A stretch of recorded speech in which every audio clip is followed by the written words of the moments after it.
Today, Python stands as one of the world's most popular programming languages. It ranks at number 5 on the TOB index and can safely be named the number 1 scripting language, as no other scripting language is ranked higher.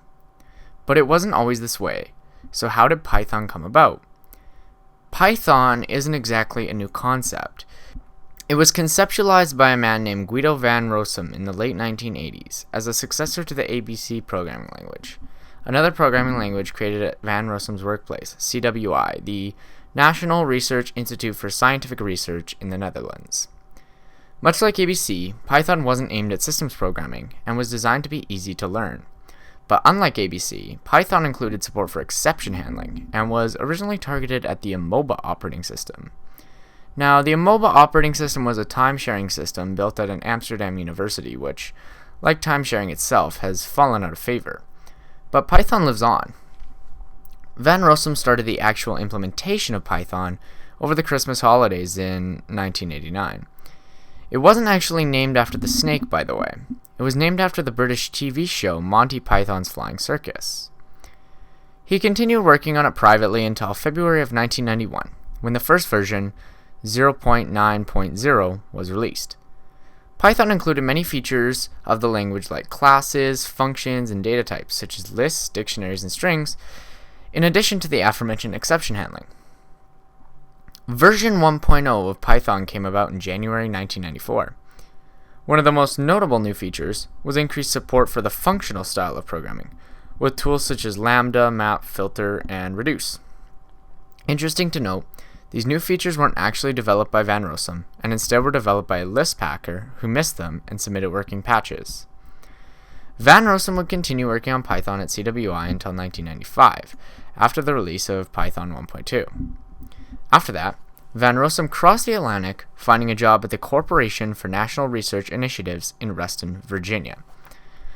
While working at the CNRI, Van Rossum launched an initiative to make programming more accessible to the masses, called Computer Programming for Everyone. Python was the perfect language for Van Rossum to use for promoting computer programming accessibility, because the language is easy to learn and concise. It was also more high-level than many of the other popular programming languages during the 90s, meaning users did not need to know as much about computers to get work done with it. Today, computer programming for everyone is no longer an active initiative, but that does not mean that Python is not one of the most popular programming languages for beginners to learn. It most certainly is very popular as a first programming language, and this can be still attributed to the same facts that made it so attractive to new programmers during the 1990s. In 2000, the entire Python team left the CNRI and moved to beopen.com, an open source software startup, to form the beOpen Python Labs team. Python was sitting at version 1.5 at this time. CNRI requested that a version 1.6 be released there, summarizing the development to the point that the team left. This meant that 2 versions of Python were being developed simultaneously.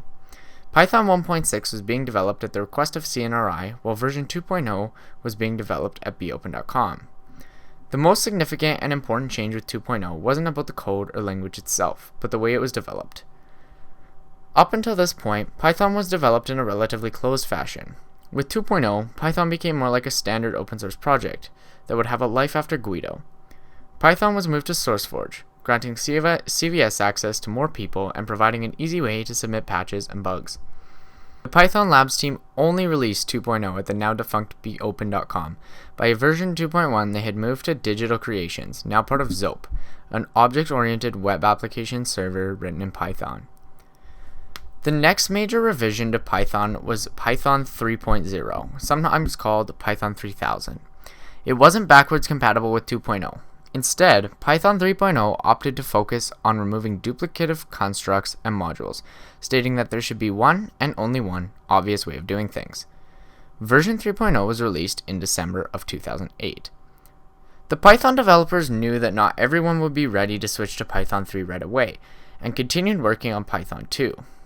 Python 2.6 was released along with Python 3.0, and Python 2.7 with 3.1. Now, Python 2 is no longer receiving major updates. Users are encouraged to move to Python 3, and support for Python 2.7 will end in 2020. So that's the story of Python. It's come so far from where it started, and it's still developing. Python faces a huge struggle, with the 2020 deadline for 2.7 support quickly approaching and still so many code bases not compatible with Python 3. However, I think the language will be able to push through this tough period. What do you think? Drop a comment below and let me know. If you enjoyed this video, please give it a like, and if you can, please share it so your friends, family, and distant relatives can see it too.